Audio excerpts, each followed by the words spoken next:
All right. Well, I think we have a nice crowd this morning on this beautiful day. So welcome to everyone and welcome to Coffee with the Curator. I'm so glad to virtually be spending this morning with you. I'm Aaliyah Vinnick. I'm the events manager at the Science Museum of Minnesota. Thank you for your continued support of our mission to make science education accessible to everyone. We'll be running this program with, I think you all know this already, but I still want to review the Zoom cues. We'll be running this program with a few different presenters. And so if you don't know already, the best way to see them is by choosing speaker view. And you can do that by going to the upper right of your Zoom screen. And a reminder, we'll be starting with conversation and a presentation, and we'll have time for a Q&A towards the conclusion of the program. So if you do have a question, please use the chat window in the bottom to share your thoughts. Thank you. So as many of you know, the museum is launching an Action for Earth initiative this month. And I'm excited that one of our first programs about sustainability is today's conversation about agriculture and the environment. In partnership with Midwest Dairy, I'm glad to welcome dairy farmer Steve Schlangen and Steve Peterson of Headwaters Agriculture Sustainability Partnership to discuss some of the ways that farmers are reducing their carbon footprint to bring responsibly grown food to your table. Our host today is Patrick Hamilton. Patrick works on water, energy, food, and climate change projects to make the museum and the world a more sustainable place. Patrick. Thank you, Aaliyah, and thank you to all of you for joining us for Coffee with a Curator this morning. So I'm the Director of Global Change Initiatives at the Science Museum. What that means is that I develop environmental projects for the museum. And in my 37 years at the institution, I've developed a lot of projects on a wide variety of topics. But over the last 5 years, I've focused primarily on energy, water, and climate change, and most recently, on how agriculture intersects with all of those issues. Much attention has been focused on climate change recently, which is very welcome and long overdue. But nonetheless, we should not lose sight of the fact that agriculture is the single most significant way in which humanity is altering the landscapes of this planet. 40% of all the ice-free land on this planet is already committed to growing our crops and raising our livestock. Agriculture is responsible for 30% of the greenhouse gases that are driving global climate change. We all want a more sustainable world, but a more sustainable planet for all is not possible without a more sustainable agriculture for all. The primary role of agriculture, of course, is to produce food and fiber for people. But given the enormous environmental footprint of agriculture, we need our rural lands not only to produce food, but clean water, wildlife habitat, and climate mitigation. Agriculture as practiced in the United States has been astonishingly successful in producing prodigious quantities of food at very affordable prices. But this laser-like focus on productivity has meant that the other ecological services that we need our rural landscapes to provide have received short shrift. Many farmers pride themselves on being the stewards, the caretakers of their lands, and look beyond markets to do what is desirable and necessary in order to sustain soil health, water quality, and wildlife habitat. But we, the consumers of what farmers produce, should not rely on their altruism and self-sacrifice for the other ecological services that we need from our rural landscapes besides food. There ought to be ways in which markets can incentivize farmers not only to produce food, but clean water, habitat for wildlife, and the extraction of carbon dioxide from the atmosphere and putting it back into our soils. I know this is a lot to cover in a short period of time, but I trust that our panelists' insights will provide you with new thoughts about how you have multiple connections to our rural landscapes, and that they will encourage you to think about ways in which you can foster changes to encourage an agriculture that not only produces the affordable food that we need, but the clean water, abundant wildlife, and a more secure climate future that we all depend upon. We have two outstanding panelists with us this morning. And first up is Steve Peterson. He was born into the Minnesota turkey industry and has been a lifelong farmer and agricultural professional. Over the past several years, Steve has combined his decades of experience in food and agriculture to lead sustainability initiatives at General Mills, where he served as the Director of Sourcing Sustainability until his retirement in 2015. He now shares his expertise with the food and agriculture industry as a consultant with his own limited liability corporation. He served as board chair of Minnesota AgriGrowth from 2015 to 2016 and Field to Market from 2014 to 2015. Steve also owns and operates Peterson Farms, a crop and beef operation located near Painesville. Steve, the virtual floor is yours. Very good. Thank you, Patrick, and good morning, everyone. Thanks for having the two Steves today. So just a segue to some of Patrick's comments, certainly agriculture and Mother Nature have always had a very symbiotic relationship, probably since the beginning of the human race, and that continues today. I think in my career, the last 40 years in agriculture, the most dramatic change is innovation, and innovation around productivity. And for instance, on my farm, it used to take, when I was a kid, 3 or 4 people to operate the farm, and now it takes 1 in terms of all the innovation. But I would say that innovation around conservation and sustainability has lagged other conservation, and Patrick touched on this a little bit. So Headwaters Ag Sustainability Partnership, we're going to talk about that today. Both Steve Schlangen and I are members of that group. And I think we're really kind of an incubator and a catalyst for conservation innovation. So what am I talking about with conservation and innovation? First of all, certainly you've heard probably about precision agriculture, where you use GPS guidance to actually, I say, really manage a large field like it's your garden. And so that's been really key. Second is the whole innovation around soil health. And so Guy, there you go. I got the right slide up there. Soil health, it's very, very complicated science in terms of what happens with the soil. The soil sequesters carbon, and land-grant universities and private industry is just really understanding the impact of soil. And we're going to talk about that. And then there's just this economic element, I call it markets. Markets around conservation are very immature, and they are also developing. So Headwaters Ag Sustainability Partnership, founded a couple years ago here in Minnesota, is really trying to bring conservation kind of in line with productivity. Next slide, please, Guy. So this is a picture of me at my farm here in Stearns County near Painesville. I've been in the food and agriculture business my whole life, as Patrick indicated. I started with this as a kid. I had a 30-year career with General Mills and with some other companies, lived in the Twin Cities, and now I'm back out here to Painesville and retired after my career with General Mills. At General Mills, I really spent most of my career in sourcing and leading our sourcing group of sourcing, agricultural goods from all over the world, from farmers and from companies.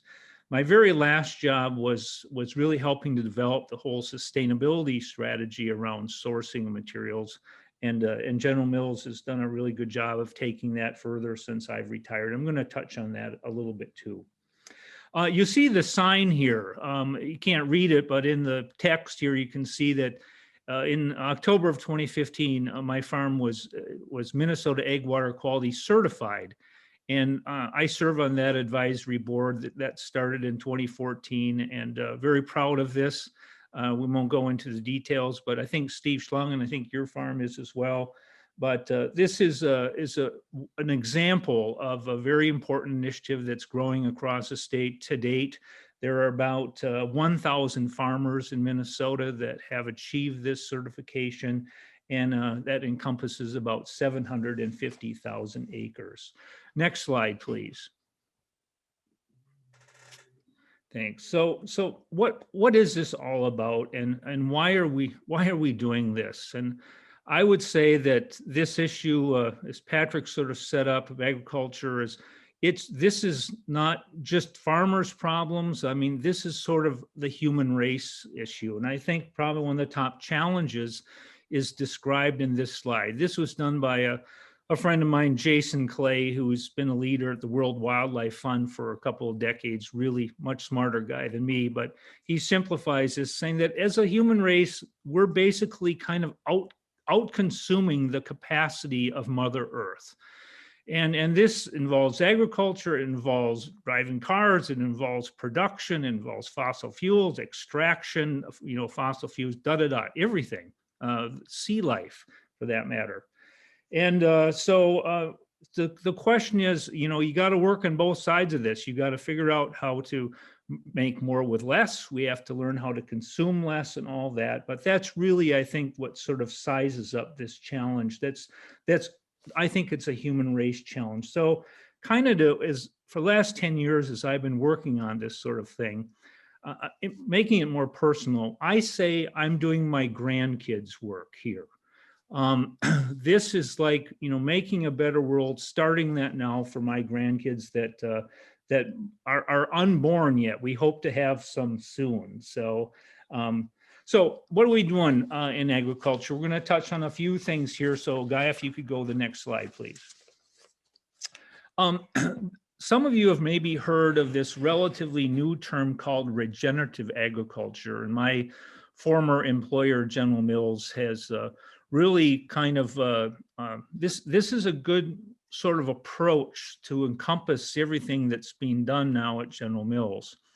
But just let me make some sense of this slide. So I think there's a real common bond here between society, consumers, and farmers. And it all is around the common ground, excuse me the pun, common ground of soil. Soil is incredibly important to society and to farmers. For farmers, it is probably our greatest asset. I mean, our future really depends upon soil. For the rest of us, for members of society, soil, and we're just understanding the science of this, how it's incredible capacity to sequester carbon. Once that happens, the carbon level increases in soil. Soil becomes more resilient, meaning that the erosion from water and from wind happens less, so you have less runoff, as an example. There are really 5 facets of what regenerative agriculture represents. They're on the bottom of this slide. And just very quickly, one would be minimum soil disruption. And for a number of decades now, progressive farmers, and we need to do more of this. As you drive across rural Minnesota, you'll see this time of year, black fields or non-black fields, and we call this tillage. Minimum tillage or no tillage is very important in regenerative agriculture. Second would be maximum crop rotation. We do a lot of soybeans and a lot of corn in Minnesota, for that matter, the United States. We need to look at alternative crops, and there's innovation happening there. University of Minnesota is leading some of that. You're going to hear Steve talk about his dairy operation. Dairies grow a lot of alfalfa, which is really important in achieving some of these things. Keeping the soil covered as much as you can would be a third component of this. You want to have living roots in that soil year-round. And then lastly, it's this integrated livestock. And this might be kind of a surprise to you. But livestock, I think, and cows have been sort of unfairly sort of blamed for some things. And managed right, livestock can really help increase the carbon value of soil. And it's simple. It's if you use managed grazing right, you can both aerate the soil and naturally fertilize it as well. So those are some of the components of regenerative agriculture that I wanted to share with you. Next slide, please. As I said, for 10 years, I had this unique role at General Mills of knowing our supplier base across the world. And I was one of the few farmers left at General Mills. So they asked me to sort of lead this effort. And it's really been about engaging agriculture across the United States and different parts of the world. They worked in Africa, Madagascar and all, and doing this. It's sort of the same across the world. That the biggest challenge a lot of these things is, I think most issues in our society is getting people together to work together. And we're so polarized today, and that's very, very important. So that's why I wanted to put up this slide. Farmers are entrepreneurs. They are self-reliant. They're independent. Some might say stubborn, and that's all true. But I'd ask you to look at your friends in the cities that are entrepreneurs, and some of those qualities are exactly the same thing. So these engagement principles around doing conservation are very important. That the approach is around innovation, works much better than compliance. And we're going to talk about conservation innovation. Looking at the farmer's full crop rotation in terms of how to be more of a, conservation minded. Needs to be voluntary, not required. We look at outcomes. There's many practices on a farm that can be deployed to increase conservation. We're looking at what's best at outcomes, what really works. Data privacy in this world of big data is really important for producers. We're going to talk a little bit about this ROI project, but sustainability, the correlation between sustainability and profitability. I believe to be more sustainable means to be more profitable. We'll talk about that. At General Mills and with Haas, we're helping to tell the positive grower story, like Steve Schlangen's going to share with you, to maintain sort of their freedom to farm. And so there's a big concern about regulation. I think that the carrot works much better than the stick. And as I always tell farmers, it's much better to play offense, to start and doing this stuff rather than have somebody sort of tell you what to do. So next slide, please. So this is the Headwaters Ag Sustainability Partnership. After doing this work for, as I said, across the world for General Mills for a number of years, I thought, talked to a number of colleagues here in Minnesota and said, we need to ramp up these sort of efforts in Minnesota as well. So we created this entity in 2019. It has, I'll show you in the next slide, we won't go to that just yet, but who's all involved. But really, HASP, or as we call it, it's kind of a mouthful for Headwaters Ag Sustainability Partnership, the HASPers, we call it. We have various roles to kind of catalyze and incubate. We might lead a project, we might advise on a project, we're trying to accelerate certain things. Let me give you an example. We're on carbon trading, and we're going to talk a little bit more about this. There we are sort of an advisor.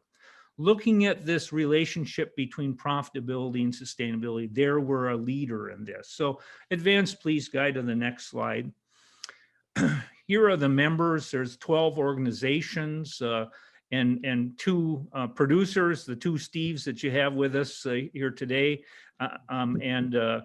You maybe know about some of these, Minnesota Milk and Midwest Dairy is a sponsor with the Science Museum here, so appreciate that. But these are, what makes these organizations unique is that they work, their day job is really supporting people in agriculture. The Nature Conservancy is a key partner here in this work. And so we'll go to the next slide and talk a little bit more about what we're doing. The first project that, again, I said we have an advisor role on it's called Ecosystem Service Market Consortium. It's a pilot. And a fancy word, but carbon trading that you all would have heard about has really not worked very well globally. It's a very challenging thing to do. And there's a national effort now called ESMC that's looking at how to develop the protocol that truly is based on science, that will show you that really, if you're going to pay somebody to improve the environment, it needs to be based on real outcomes. The other thing that's unique about the ESMC is not just carbon. We're also going to look at credits for water quality and soil health. This national organization was launched a couple years ago. We help support one of the 10 pilots across the United States the one here in Minnesota. The 10 pilots are being done over the next 2 years across different agricultural systems and geographies to basically develop those protocols. So a trading sort of scheme is based on something that really has integrity. And so in this situation, the sellers of these credits, when you do new practices and can demonstrate conservation improvements, like water quality improvement, increased carbon, you can sell credits and get paid for those. We're determining what sort of that compensation will be. At this point, buyers of those credits would be like my former employer, General Mills, has made it a commitment to have major reduction in the greenhouse gas emissions, and their biggest greenhouse gas emission is agriculture. So they'd be very interested in buying credits that actually do this through probably multiple pilots across the United States. Another type of buyer would be a municipal wastewater treatment plant. In Minnesota, we have a lot of, you've heard maybe Biden's speech last night about the infrastructure needs. We have a lot of facilities in my small town and others that really require investment. Would it be better, I think it would be, to actually invest upstream to actually reduce runoff in fields and all at a fraction of the cost what it might be to put millions of dollars into a wastewater treatment plant. So the goal of this project, the pilot in Minnesota, is to get 50,000 acres enrolled in this pilot. And nationally, we hope to get this done next 2 years and launch this nationally in 2023. Lastly, the last slide here, and then I'm finished up, is something called the return on investment. So Guy, if you could advance one more. Thank you.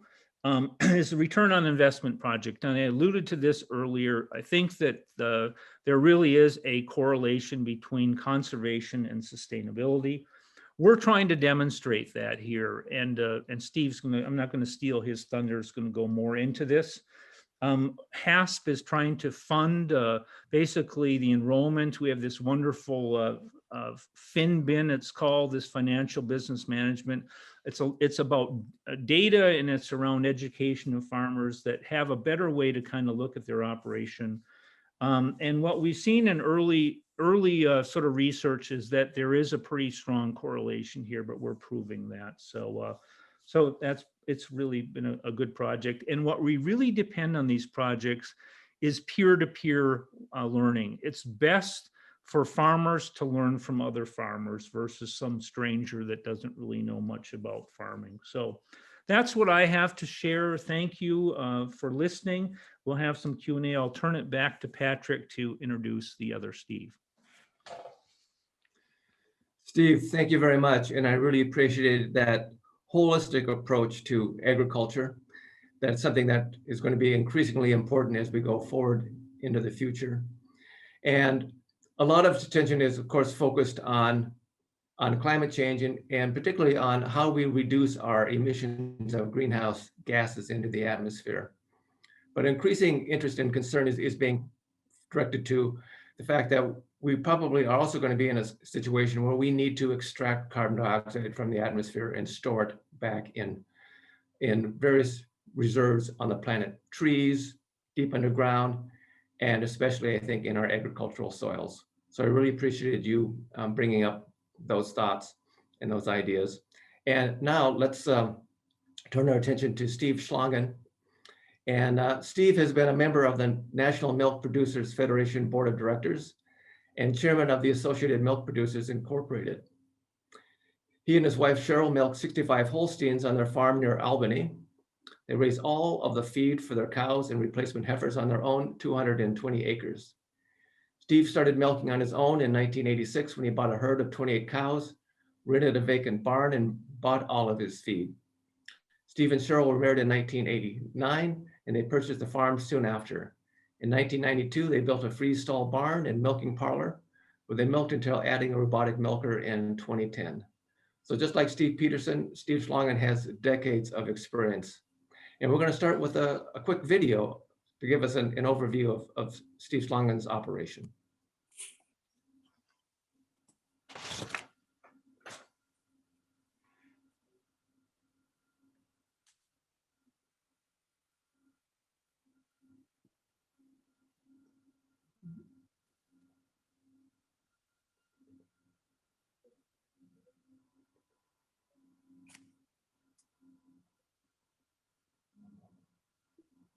And bought a herd of cows, and I started renting the barn here and started farming here on my own.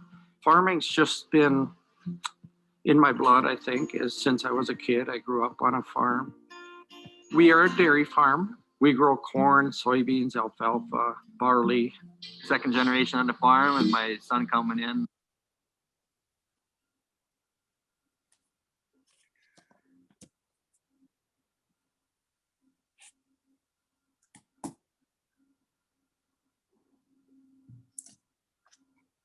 Am I up here?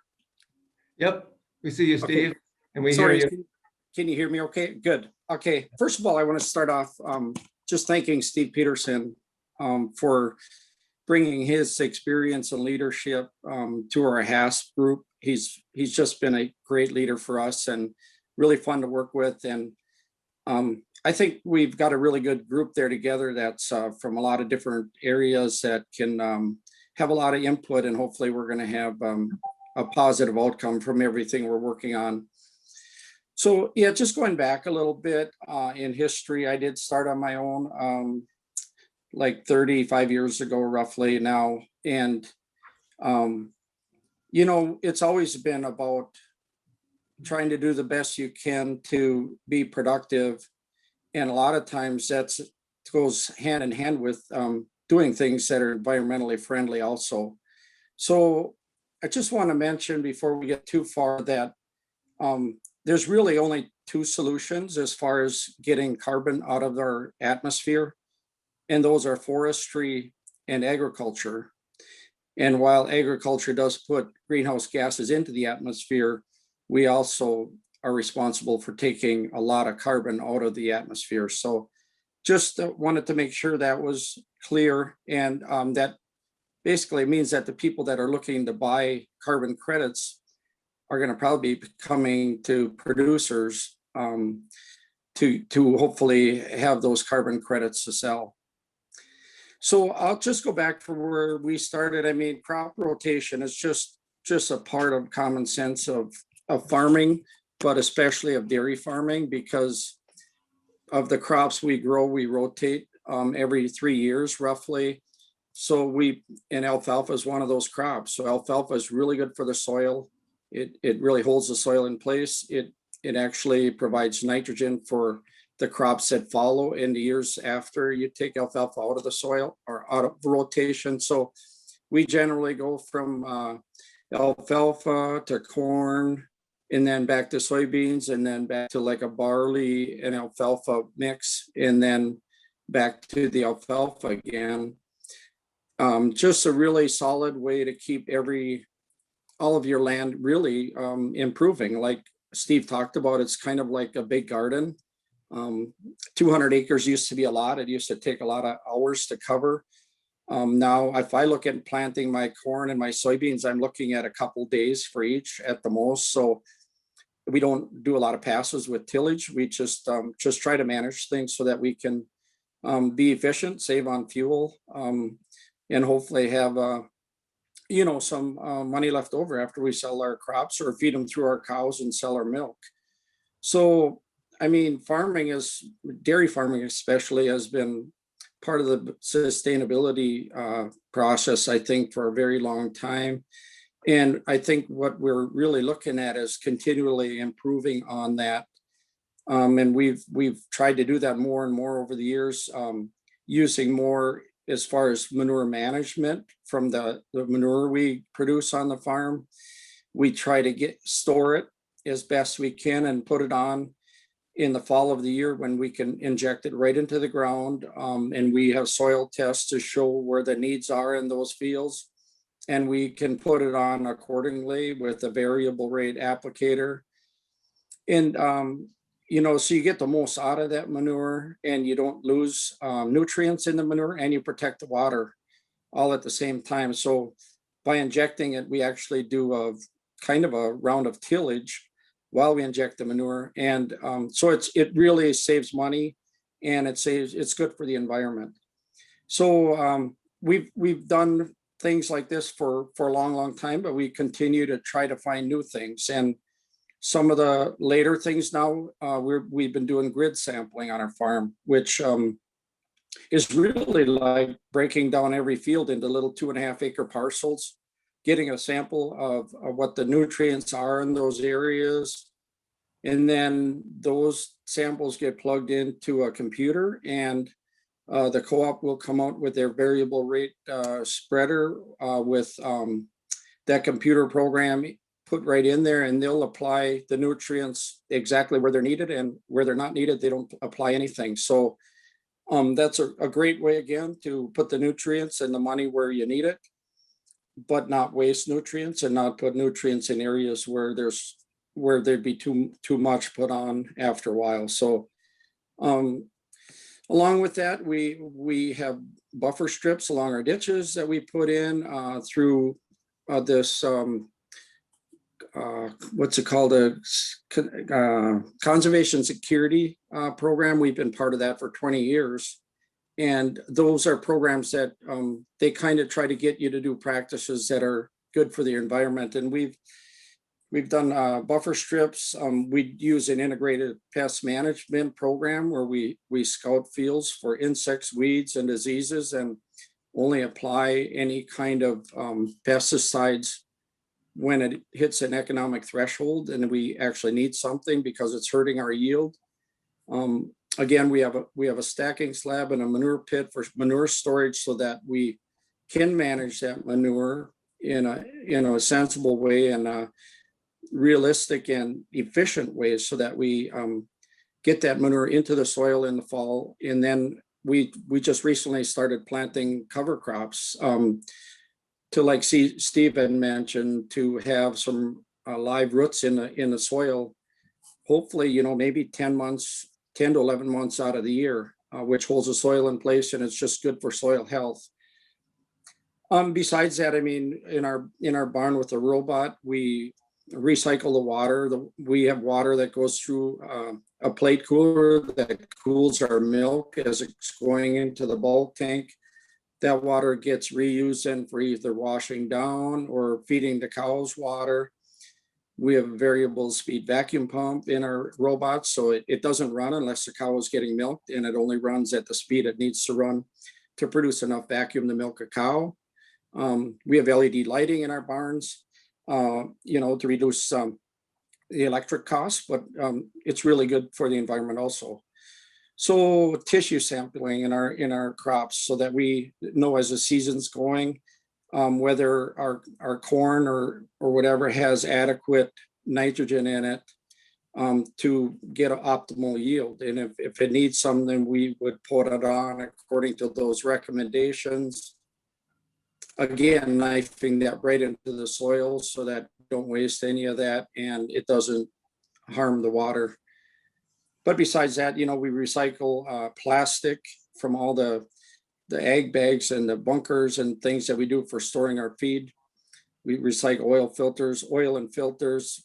We try to provide some habitat for wildlife along our fence lines, along the drainage ditch, things like that. We even have some broadleaf for flowering plants for pollinators in the road ditches and along the buffer strips. And we try to time our cutting of those so that, the first pheasant hatch can happen and the pheasants can be big enough before we go out there and could do some damage to them. So there's just a ton of things that we do on our farms. And, in our plants, I'm chairman of the board of AMPI, and we are the largest cheese producing dairy co-op that's owned by dairy farmers in the United States. And we produce about 10% of the American type cheese in the country. So Steve, could you take one more minute? Okay, there too, I mean, the water use is so important. Milk is 80+% water. If we make it into cheese, cheese is generally under 40% moisture. So there's a lot extra water. We run that through reverse osmosis systems, ultrafiltration, take protein out, take lactose out, do things. And eventually we use it as cow water for cleanup in the plant. And if we don't need it, if there's more than what we need, then it goes through a polisher, and it's really what you'd call potable water that ends up going out probably right back into the river as really good fresh water. We have a digester at one of our plants. We have a lot of new technology for getting better yields out of the milk that goes to those plants. So there's just a ton of things that that are going on our farms and in our plants to guide us more towards this whole sustainability goal. So That is very impressive, Steve. Thank you. I appreciate the Thank you. fact that you put a lot of attention into not only the production, but also the sustainability. And I guess a question I have both to you. Well, first of all, I just want to tell everyone that if you have a question, put it into the chat. The two Steves and I are going to chat for a little bit, but you can throw a question in to Aaliyah, and then she'll come in with a question. But I guess the question I have to the two of you is that, you know, how do you define sustainability? And also, I would say that, let's say it's 2030 and I was driving through the rural landscape. How would you like that rural landscape to look differently in 2030 than it does now, to indicate that some of the sustainability goals that you are pursuing have seen wider adoption? I'll start, give you a break, Steve, for a minute to collect your thoughts. And okay, thank you. yeah. So my first part of the question, my definition for sustainability, I think it's sort of what the UN has used, but I have used this for a long time. And it's basically that we leave, you know, the land that we steward, and for that matter, not just farmers, but everybody, we leave this as good or hopefully better, the world better than than how we received it. And I mentioned that a little bit in terms of doing my grandkids' work. So that's pretty simple, but I think it's spot on in terms of ultimately what sustainability is. Now, that can have, it's complicated. It can have many different facets and components, and we could spend days talking about each of those. Second part of your question would be two things. One, I mentioned one is that in the fall of the year or during the winter, you know, I don't want to see black fields.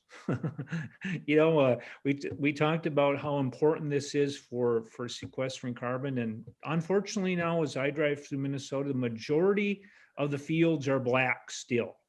And this whole idea of cover crops and all is very important. And quite frankly, there's a lot of innovation that needs to happen because it's difficult with our northern sort of climates and growing conditions to get cover crops established after getting in a late crop. But that's a whole, not an excuse, but it's really been a little bit easier if you're in southern Iowa or Missouri than if you're in where Steve and I farm. The second thing would be to have more crops, different crops that are planted here. This evergreen project at the University of Minnesota is looking at kerns and some crops that are perennials that will be there forever. The problem is that the value of the grains coming off some of these is not very great. And so it doesn't really pay to grow them. And that's really where companies like General Mills are looking at how to doing some innovation around kerns and other crops to be able to use those in snack bars or something like that. That's happening right now. So more different crops, more diversification, Patrick, and no tillage and have cover on our fields during the winter. That'd be great. Aaliyah, do you have a question? Yeah, I do. So we're getting some questions in here, and I will remind you that you can chat your questions into the chat box. So there's one coming in here from Tim. And I think we'll throw this one to Steve Schlangen. What would help or support the MN farmers to adopt some of these techniques more rapidly? Do you have any perspective on that? Or Yeah, and actually that's something we're working on through this HAS partnership. And, you know, like a lot of the programs that I've gone through to improve, like the buffer strips and things like that, was a conservation security program through the NRCS with some incentives to help you get it established and help you to defray some of the costs. Because I go back to what I see as sustainability. I started with nothing and I bought a herd of cows and started milking. So my idea of starting out sustainability meant trying to stay in business. And you do whatever you can, you do the right things as best you can, but there's things that if there's not a good payback on a program or an idea, it's something you really maybe can't afford to do at the time. So you focus on the things that pay you back the quickest so you can do more things over time. And so we've done a lot of that. And I think, you know, now there's more interest from private folks and in industry on being part of that, the solution, I think, and if they can help a lot with this all. And, you know, I see farms out there that, you know, they'd love to do some of these things, but they really just, they cost hundreds of thousands of dollars to put in like a manure storage system that could really help you manage that part of your operation. So you need some kind of incentives and help with these things. And that's part of the reason I became part of HASP, is because we just can't expect farmers to do more and get less out of it. So, I mean, as hard as we are trying to be productive and profitable, we got to be careful where we put our dollars, because we'll be out of business otherwise. So there are people out there that are willing to kick in money. I know right in our area, we had a pretty good donation from a guy to do a pilot and try to improve the water quality. So yeah, what I'd like to see around the countryside is a little more like the farms in HASP here look like, where you have the buffer strips along the ditches, you have waterways in instead of washouts out in the field. You have a lot of your acres are green, like my farm is almost all green already, and I didn't plant anything yet this spring, and that's because of the cover crops we planted last fall. So there's just a lot of things I think that everybody can do something to improve. But I mean, nobody can do everything at one time. It takes years to do this, but you know, to get the feeling that people want to work with you to do it is way different than having somebody, you know, kind of forcing it on you and kind of making you be in compliance. Because actually we've had a lot of farmers sell out just because of those reasons. So, you know, I think the more we can work together as a society, you know, I don't know much about the Science Museum at all, but I think they maybe don't know as much about our dairy farms. So I think we can help each other to understand each other and see what each other's goals are and how we should probably share in a lot of those same goals. Because I have 4 children, I have 4 grandchildren, and I want this farm to be just as good for them as when I started, or even better. And I'd be proud to say right now that my farm is much better than when I started here. Such a thoughtful comment, and that comment about incentives and economic incentives for farmers and the way that we're all connected, I think is really relevant to everyone on this call. We have a question from David, and David, I think we might follow up afterwards, but he's joining us from Wisconsin, and wondering if these farmers, our Minnesota farmers, are ever willing to talk to Badgers about some of your sustainability efforts. And I think I can speak for both Steves and say we'll follow up with David after the call, and maybe I can make that connection. Is that okay?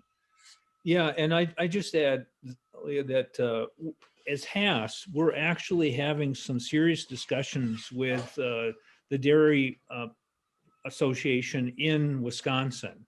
and looking at doing some joint things together. They're doing some cool things like in southeastern Wisconsin, and so as a HASP organization and our executive committee have had so we can follow up with details, but that's already happening. That's great to hear. The next question I have comes in from Lisa, and she asks, as you build in more sustainability practices, obviously the earth benefits, but are these practices also increasing your output and profitability as a farmer? So I'm going to let Steve Schlangen respond to that first, and Steve at Peterson, if you have anything to add, you'll follow. Yeah, and I would go back again to saying that maybe not every practice does that, but there are some that definitely really help a lot. And the one thing we noticed, we started doing when I got qualified with the Minnesota Ag Water Quality Certification was injecting our manure and nutrient management and making sure the fields were all, you had the nutrients where you needed them, and you put them in the ground, you cut down on your tillage, and you improved your production without really almost buying any commercial fertilizer at all because of our crop rotations, the nitrogen we get out of the alfalfa, the nitrogen we get out of the soybeans we grow. Really, our focus has been to fertilize our alfalfa. And one of the most important nutrients to put on alfalfa is sulfur, which we used to get out of the air, sadly, is because it used to be in our fuel when we burned fuel, and you'd have acid rain, they called it, and we had more sulfur in our soil. And now we apply, a small rate of sulfur. It helps all the other nutrients be more available to the alfalfa. So we really focus on fertilizing the alfalfa to get optimal yields, and that alfalfa then builds up the soil for our other crops that get grown after that in the years following that. So absolutely, there are things that can really help you be more profitable, more productive, and really be good for the environment all at the same time. So I would add to Steve's comments, we've talked about this return on investment project, and that's exactly what this is doing, is trying to look at practices, some of which Steve is doing and other people that are involved in the pilot, to actually document what that does for their bottom line. And the thing about agriculture, it's not a short-term deal. This endeavor to sequester carbon and improve the carbon content of your soil, making it more productive, takes years. And so really this profitability view, we're in such a short-term sort of immediate sort of deal in society. This takes minimum of 3, probably more like 5, probably more like 10 years to really understand that. So it's longer term stuff, and we have to be patient to do it. The second thing I'd say is that we're very blessed. We have this ag-centric, I mentioned, we have this thing called FinBin. We're probably the most respected farm profitability enterprise database in the United States. The rest of the country kind of looks to our database. We've been doing it, these 8 colleges, junior colleges, for I think 50 years, Steve, is the deal. And so what Steve is a pilot and looking at some of what he's mentioned, we're looking at the profitability impact for his farm and for our others.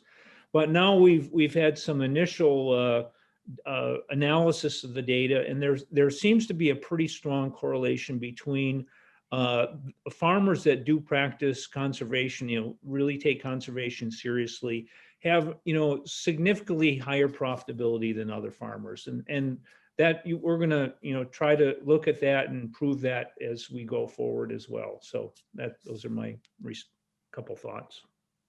Yeah, and we just started the pilot project on the carbon sequestration. So they pulled soil samples from a couple of my fields last fall to give us a baseline, and we'll be watching that over time and see how much carbon we are actually putting back in the soil, because it's really something new for us, and we're excited about hopefully having some carbon credits to help us, with our bottom line, and it'd be good for everybody. So yeah, all this stuff is kind of working together. We're kind of gradually coming along with this. I mean, we went through COVID and all virtual meetings the last year, but we kept moving forward. And I really like the direction we're going and where we are already so far. So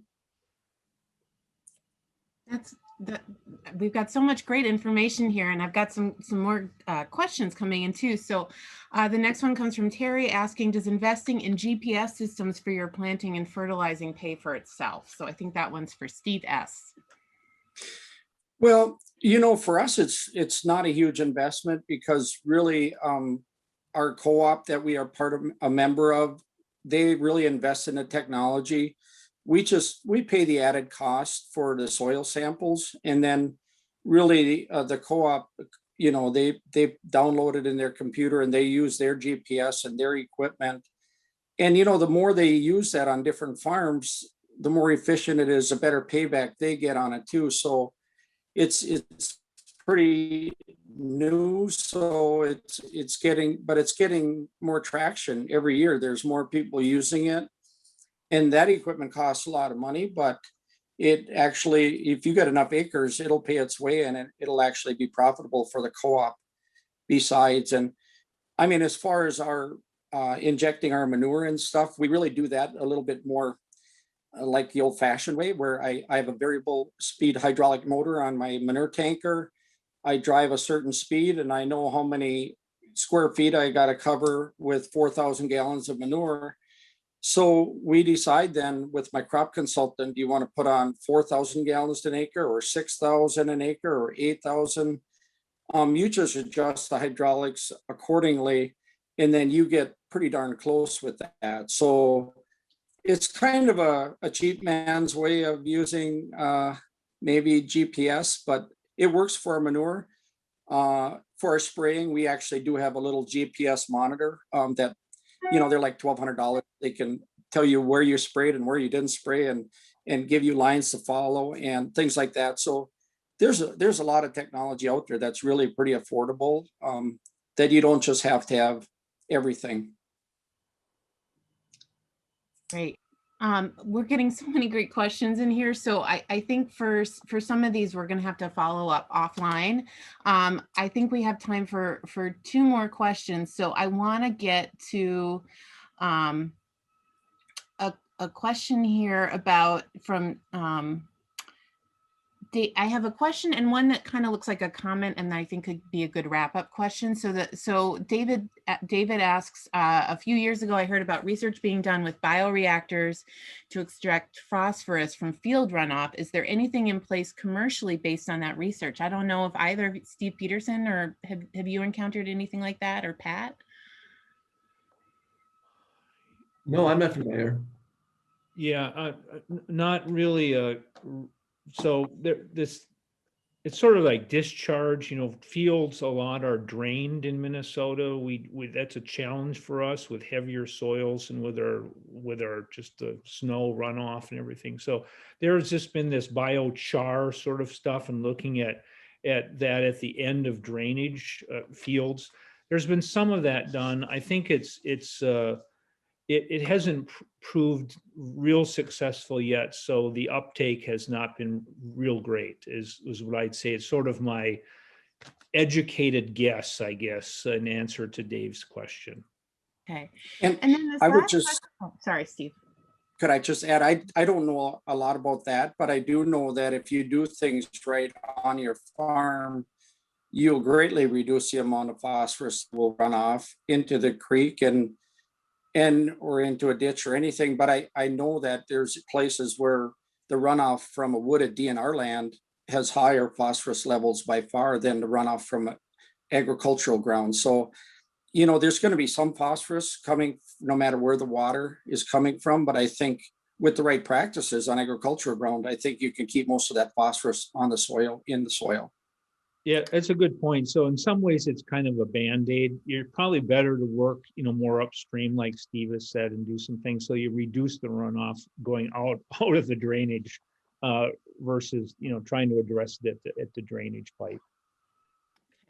So there's a question, and I think it's also kind of a comment from Tim here saying consumers get credit for electric cars, and now the prices are coming down as costs come down. Is there a corollary incentive that would bring costs down for farmers in the long run?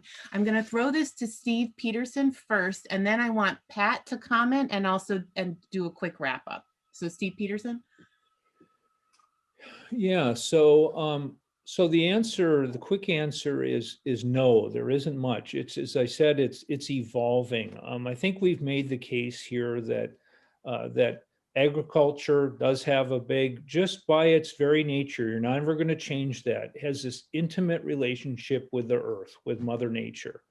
And it's in all of our best interests to help sort of, I think we're, again, to Steve said we're a little bit too individualistic. We need to look at the collective good here. So these carbon, which is not just carbon, but trading systems where consumers and you on the phone, you know, or you're the listening, hopefully in a couple of years, we'll be able to contribute to something like this, and Steve and maybe my farm, to actually help fund some of these things and reduce sort of improve soil health and carbon sequestration. So there's the pathway is being built to do this right now, and it needs more investment for it to happen. Well, I like the idea of, no, we provide credits for electric cars because we want to incentivize people to purchase electric cars. We want to increase the electrification of our transportation system. And I think the corollary here is that there are other services that we want from our agricultural lands. We have been laser focused on just production for a long time. And I think that there is a lot to be thought about how we might provide incentives, credits to farmers to produce the other services that we want from our agricultural lands.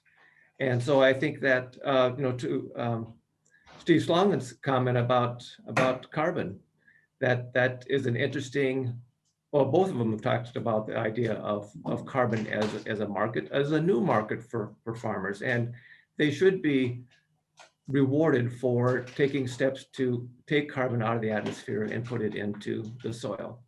And that is a service that we as consumers should be looking to help cover the cost of. Well, thank you so much, Pat, for hosting our event today, or Pat. And thank you so much to Steve Peterson and Steve Schlangen. And thanks to our sponsor today, Midwest Dairy. And thanks to all of you for your support. Guy, if you can pop the slides up, we're right at time. But before we say goodbye, I want to remind you that we're continuing the conversation about climate with next month's event. And that is a conversation about backyard ecology. We'll be visiting with 3 garden experts, including Patrick Hamilton, to learn about different ways that you can improve your garden to use water more efficiently, cultivate local and heritage plants, and even welcome more birds. Next slide, please. I also want to remind you that our science celebration is back on May 20th at 7 p.m. Central Time. So if you haven't signed up yet, we'll have fun conversations and breakouts with many of the museum scientists to talk climate, sustainability, and actions you can take to become a better global citizen. Thanks again for your support of our museum and programs. See you soon and have a wonderful morning. Thank you. And Guy, you can go to the last slide. Thank you.